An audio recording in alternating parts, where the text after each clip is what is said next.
Here we are going to learn about characteristic X-ray spectra. Here in the case of Coolidge tube, whenever the fast moving energetic electrons, when they are striking on the target, two kind of X-rays are emitted from the target. One kind of X-rays are called continuous X-ray spectrum, continuous X-rays. I'll teach you about how the continuous X-rays are formed in Coolidge tube later. Now we are going to learn about another kind of X-rays. They are called as characteristic X-rays. Here I have drawn two thicker lines. These two thicker lines, they are representing the characteristic X-rays. They are highly intense and they will form the very narrow peaks in the X-ray spectrum. If the graph is drawn between the wavelength and relative intensity, there in the graph you can see some narrow peaks in the graph, and they are well defined also.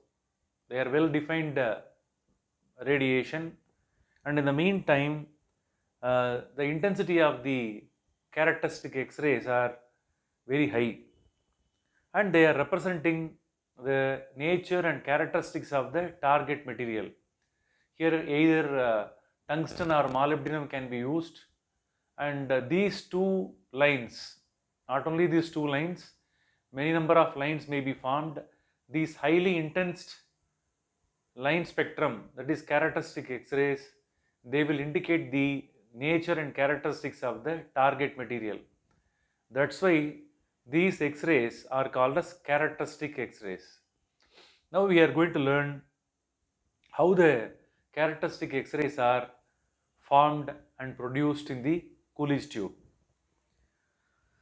Here, all because of the electronic transition within the atoms.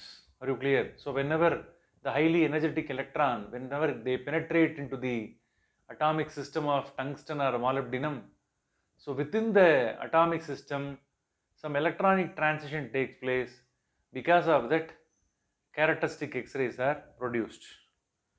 Now we are going to see how the characteristics X-ray spectrums are created basically in various forms.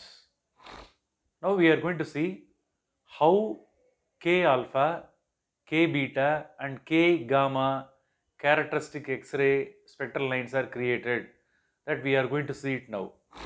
Let us imagine this is the electron which is traveling from the tungsten filament, highly energetic electron, and they are penetrating into the atomic system of tungsten or molybdenum, and you have to imagine that. So this is traveling in this direction, highly penetrating electron. No, it is very highly energetic electron that is traveling within the atomic system. These are all the electrons which are present within the atomic system of molybdenum or tungsten. 2 electrons are present in the K shell, 8 electrons are present in the L shell, 18 electrons are present in the M shell. So like that, the electrons are present in various orbits. Now, these electron, the highly penetrating electron, energetic electron, it is traveling in this direction. Now I am going to draw the path of the electron. I am going to draw the path of the electron. Look at here. So if you draw like this, so this is the path of the electron. Okay. So when it travels in this direction, this highly energetic electron, it may travel in this path. That one will impinge on the electron which is revolving in the K shell. So after hitting on this, what happens? This electron will be replaced. So the electron will come out from the atomic system, and the highly energetic electron, after replacing this electron, that one also come out, is it clear, in this direction. So both of them, they are coming out from the atomic system. So here one vacancy will be created. That vacancy, is clear, which is created here, no, that is created in the K shell. So the electron in the higher energy level, the electron in the L shell, it has got more energy compared to the K shell electron.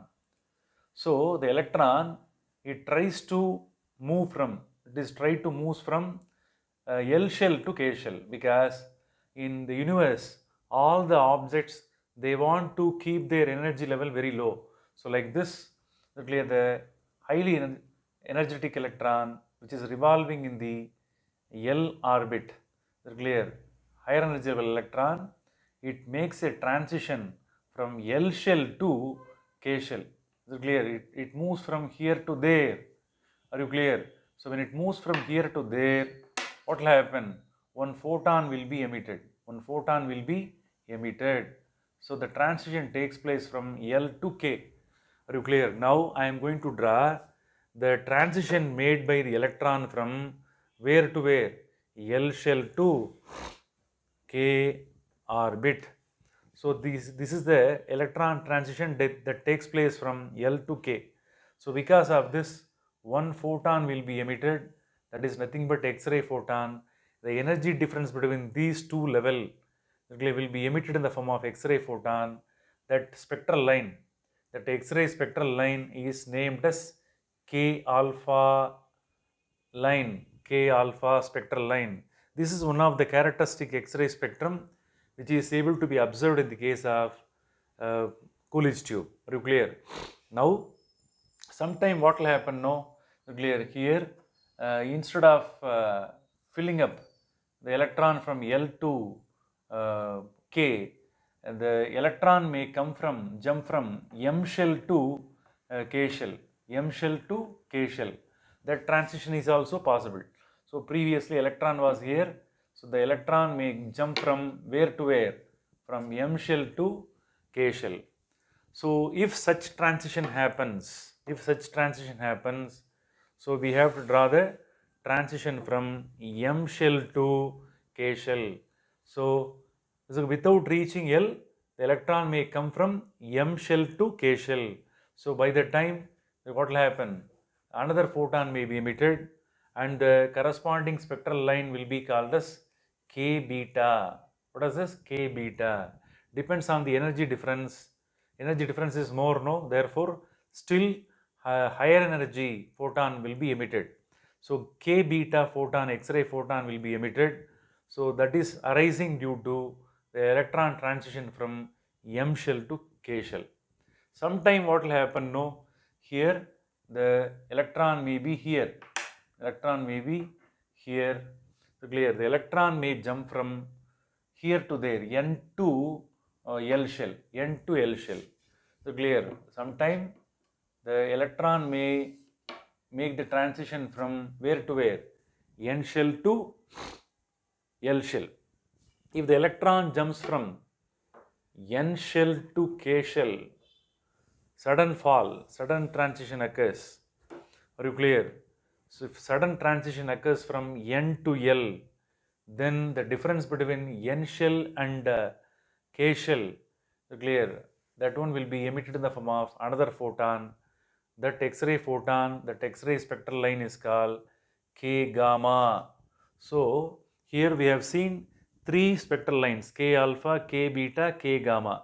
So these kind of spectral lines will be arising when the electron jumps from either from L to K or M to K or N to K. Are you clear? So I have explained clear the three possibilities of transition, clear. Because of this, these three spectral lines are emitted. They are all called K alpha, K beta, K gamma. All are nothing but characteristic X-rays. They will represent the nature of the character of the target. That's why they are called as characteristic X-rays. So let's see, is it clear how L alpha, L beta, L gamma spectral lines are emitted in the case of characteristic X-rays. That is the next concept. Okay. Next, we are going to see how L alpha, L beta and L gamma characteristic X-ray spectral lines are emitted from the Coolidge tube. Let us imagine this is the electron, highly energetic electron, which is emitted from the tungsten filament, that is penetrating into the atomic system of tungsten or molybdenum. So this is the path in which the highly energetic electron travels, and finally there is a chance to hit on the electron which is revolving in the L orbit. Are you clear? So the highly penetrating electron, it is having interaction with this electron which is revolving in the L orbit. Now what happens? Now if it moves in this direction, what happens? It hits on this and this electron is replaced. After the replace, this is the path of the highly penetrating electron. So after replacing this electron in the L shell that is traveling in this path, both of the electron, clear, both of them, they are coming out from the atomic system. So the vacancy is created here. The vacancy is created in the L orbit. Are you clear? So compared to M, the electron which was present already in the L orbit is having a low energy level. So the electron in the M shell is having in the higher energy level. So there is a tendency for the electron in the M shell, it tries to come out, is it clear, come down towards the vacancy. Already I have told, is it clear, electron, they want to keep their energy level low. Therefore, so this is the transition that happens in this direction. Are you clear? So because of the transition, the electron jumps from higher energy level to lower energy level. So this is the transition that takes place from where to where? M to L. So when the electron jumps from M to L, now I am going to draw the transition. That is, the electron transition occurs from M to L. Now what happens? Which spectral line will be emitted? L alpha spectral line will be emitted. Sometime what will happen? No, the same vacancy may be filled up by the electron from the nth shell also. So I am drawing the transition from N to the electron in the nth shell, it occupies the vacancy in the L shell. So this is the previous position of the electron. So the electron jumps from N to where? N to L. So another spectral line will be emitted, X-ray photon will be emitted. That name of the X-ray photon is called L beta. Sometime what will happen here, instead of coming out clear from here to there, is clear, this one was occupying here. No, sometime the electron from the O shell, it come and occupy the place here. So I am drawing the transition from O shell to where? The L shell vacancy. So it may go and occupy the vacancy here. The transition takes place from O shell to L shell. Are you clear? So if the electron transition takes place from O shell to L shell, another spectral line will be emitted, that is called L gamma. Are you clear? So these are all the three X-ray spectral line. Clear? They are named as L alpha, L beta, L gamma, that is arising due to the transition of the electron from M to L, N to L and O to L. They are named as L alpha, L beta, L gamma. All are also called as characteristic X-rays. They are all highly intense and they have definite wavelength. They are all line spectrum and highly intense also. Are you clear? So like that, clear. A few more spectral line can be explained. They can be called as M alpha, M beta and M gamma. I will explain two more, that is sufficient. Okay, now next we are going to see how M alpha and M beta is created. Okay. Now we are going to see how the M alpha and M beta spectral lines are emitted in the Coolidge tube. Characteristic X-rays, M alpha and M beta.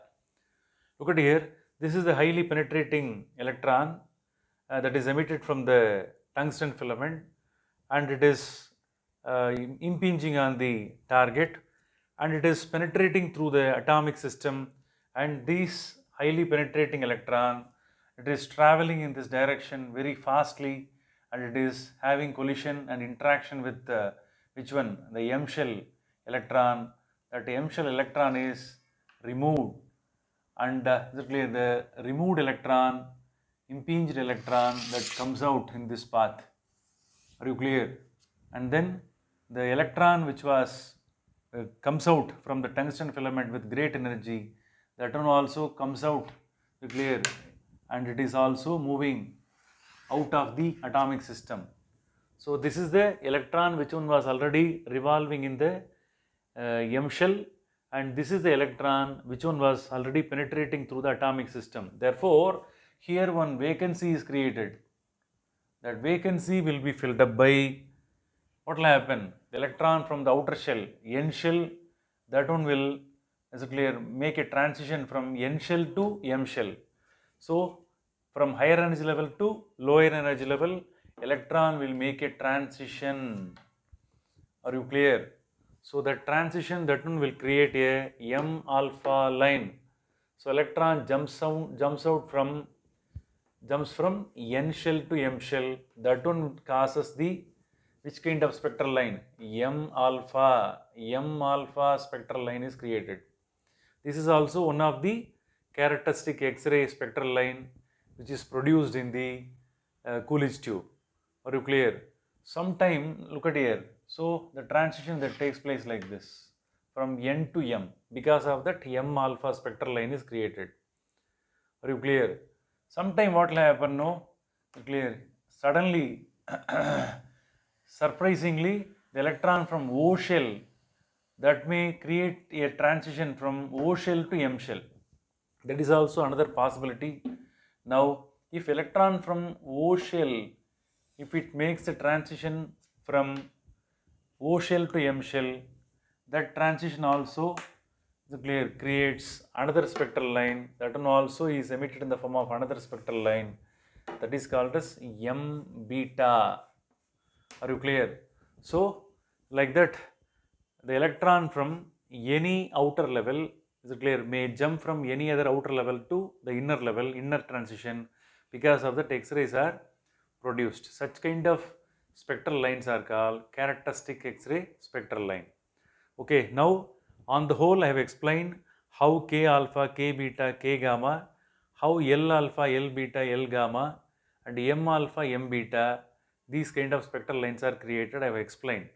So like that we can go for N alpha, N beta, N gamma also. Like that we can going on saying clear about characteristic X-ray spectra.